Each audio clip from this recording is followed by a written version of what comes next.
Salutare oameni buni și bine v-am regăsit pe canalul nostru de YouTube. Înainte de a începe treaba noastră și a discuta despre oile noastre, aș vrea să vă spun puțin despre mousepad-ul acesta pe care probabil l-ați văzut de vreo 2 sau 3 videoclipuri încoace. Motivul pentru care l-am achiziționat a fost să pot să prezint pe el și să nu mai pun telefoanele pe birou, să le zgârii sau să se întâmple ceva cu ele. Este un mousepad de la Achiris, este mare, are o suprafață cauciucată, ca orice alt mouse, pe partea din spate, iar pe partea din față este acea fibră sintetică care alunecă destul de bine.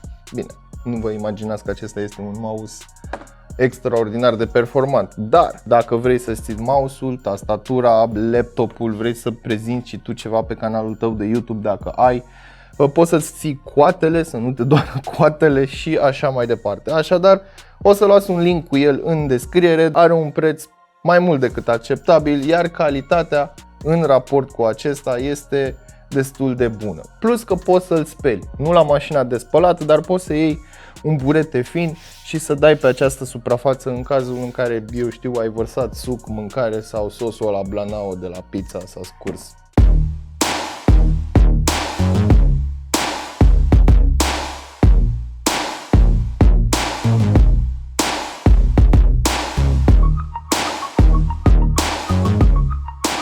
Iar acum să trecem la oile noastre. Este vorba despre Poco M3, telefonul căruia am făcut unboxing acum o săptămână și aveți undeva aici videoclipul inițial. De ce fac un al doilea videoclip? Ei bine, pentru că prima oară am zis, bă, este prea bun ca să fie adevărat, mai ales în acest segment de preț, pentru că mie mi-a lăsat impresia că ridică foarte mult ștafeta în segmentul entry level. Din acest punct de vedere putem să purtăm altfel discuția. Nu pentru că este neapărat Poco sau Xiaomi sau cum vreți voi, ci mai degrabă că există undeva pe piață un dispozitiv sub 1000 de lei ce are câteva caracteristici mid-range și câteva alte caracteristici mai mici care îți îmbunătățesc stilul de a folosi un telefon.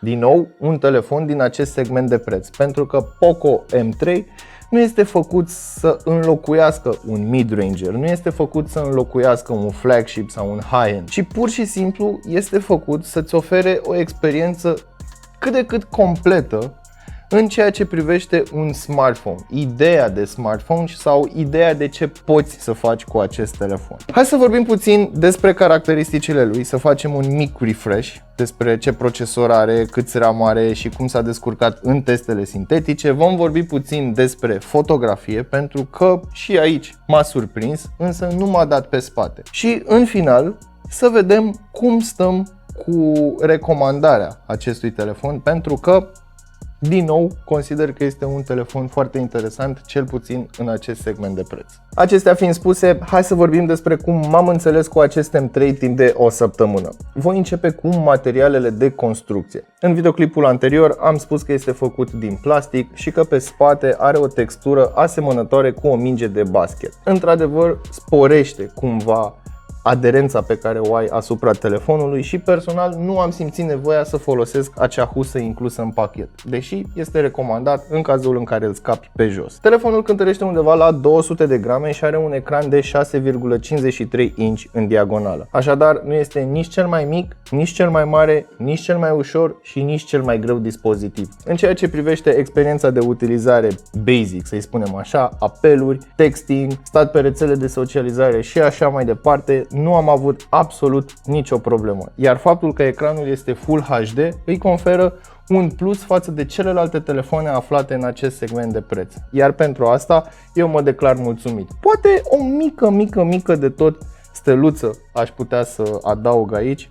Luminozitatea lui pe hârtie este de 400 de niți, așadar atunci când bate soarele direct în ecran vei avea ceva mici probleme să vizualizezi conținutul. În schimb, pe partea cealaltă, când stai seara în pat, va trebui să dai luminozitatea la minimum și, în cazul meu, să aprind acel filtru sau să folosesc acel filtru de lumină galbenă, pentru că ochii mi-au obosit.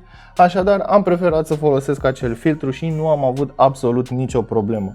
Nici nu te dor ochii dacă folosești luminozitatea la minimum, cum am văzut la alte telefoane și probabil ați experimentat și voi. La capitolul acesta de utilizare, eu mă declar mulțumit. Telefonul are la bază un procesor Snapdragon 662 și 4 GB RAM. În ceea ce privește experiența de utilizare a mai multor aplicații, sau mai bine spus multitasking-ul, nu am avut probleme. În schimb, vei observa diferența dacă lângă vei avea un telefon cu un procesor din seria 700 sau 800. Per total, timpii de așteptare a diferitelor aplicații nu au fost foarte mari. Așadar, din perspectiva aceasta, mie mi se pare un telefon care este mai mult decât utilizabil. Nu m-a deranjat să aștept, eu știu, o secundă să mi se deschidă YouTube sau o secundă să mi se deschidă Netflix și așa mai departe.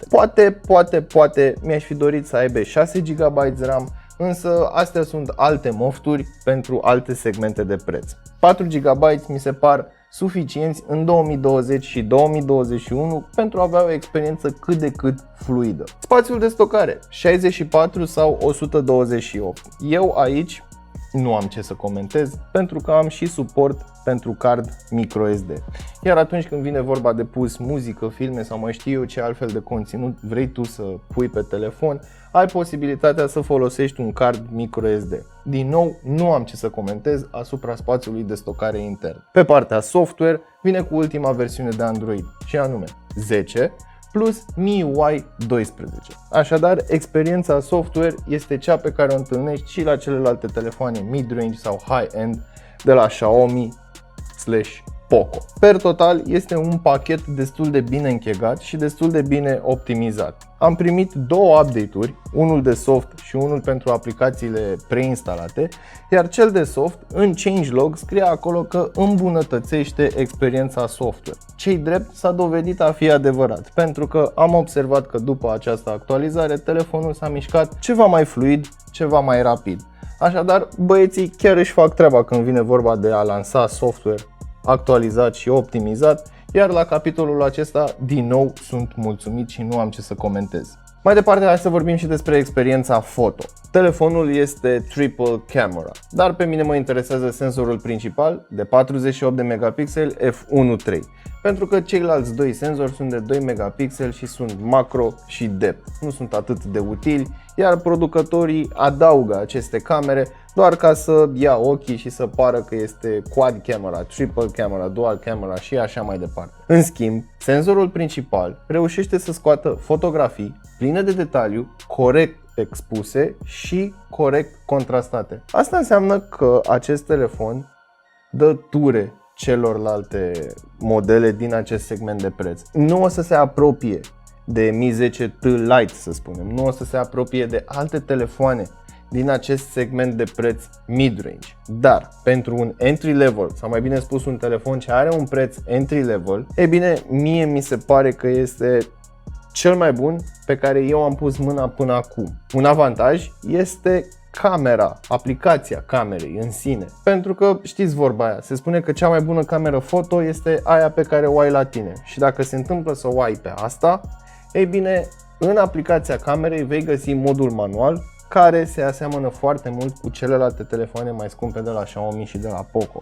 Asta înseamnă că vei avea un avantaj față de celelalte telefoane aflate în acest segment de preț. Hai să vorbim și de lucrurile mai mici, care în acest pachet îți completează această experiență. Și bateria este primul lucru despre care vreau să vorbesc. 6000 de mAh fast charge. Nu a trebuit să mă car cu încărcătorul după mine. Nu a trebuit să-l bag de foarte multe ori la încărcat în timpul unei zile, cum fac cu telefonul meu actual, care totuși este destul de vechi, dar trecând peste acest lucru, am fost mulțumit de autonomia acestui telefon. Am putut să stau pe rețele de socializare, am putut să vorbesc pe aplicațiile de chat și am putut să preiau apeluri, să dau apeluri, SMS-uri și așa mai departe. Nu am de ce să mă plâng asupra bateriei, se încarcă destul de repede și faptul că are USB tip C. și fast charge, îl face compatibil cu majoritatea cablurilor și al încărcătoarelor pe care toți le avem pe acasă. Un alt aspect pe care îl consider destul de interesant să-l ai la un telefon mobil sunt difuzoarele stereo și semnalul foarte bun pe mufa jack. Poate nu este în competiție directă cu Samsung, Apple și alte telefoane ce au o calitate audio destul de mare, însă este suficientă pentru a asculta muzică în bucătărie sau a folosi difuzoarele să te uiți la un videoclip seara înainte să te culci. Ce mi-a plăcut sau ce m-a surprins este faptul că telefonul poate să dea cărbuni într-o pereche de căști destul de pretențioasă, o pereche de căști pe care o folosesc cu un amplificator și așa mai departe. Ceea ce Galaxy A9, telefonul meu cu Android de ceva vreme, nu a reușit. Și acest lucru cumva m-a făcut să mă scarpin așa. Mă, cum naiba, nu poate un Samsung și poate un telefon foarte ieftin să-mi dea muzică la un volum destul de considerabil. Ideea e că dacă ai o pereche de căști decentă, vei avea o experiență audio foarte bună cu acest telefon. Ei bine, uite că ne apropiem și de finalul acestui videoclip, iar concluzia mea despre acest telefon este că, din perspectiva mea, nu încearcă să înlocuiască un telefon mid-range, însă ceea ce vrea să facă este să ridice ștacheta în segmentul entry level. Pentru că probabil și voi v-ați întrebat de ce telefoanele care apar în 2020 și sunt sub 1000 de lei folosesc tehnologii destul de vechi, cum ar fi micro USB, cum ar fi un difuzor care nu se aude atât de bine sau se aude chiar groaznic, ecrane 720p cu panouri nu atât de luminoase și nu atât de bine calibrate. Ei bine, uite că Poco a reușit să schimbe acest joc din punctul meu de vedere și să facă un telefon accesibil, iar când vine vorba de achiziția acestui telefon din perspectiva unei persoane care nu își permite ceva mai scump, ei bine, ar fi the go-to device din punctul meu de vedere. Cam asta ar fi pentru ziua de astăzi. Până data viitoare știți ce aveți de făcut. Nu uitați să verificați descrierea pentru linkuri utile și prețuri actualizate și totodată dați-vă cu părerea despre M3 în secțiunea de comentarii de mai jos.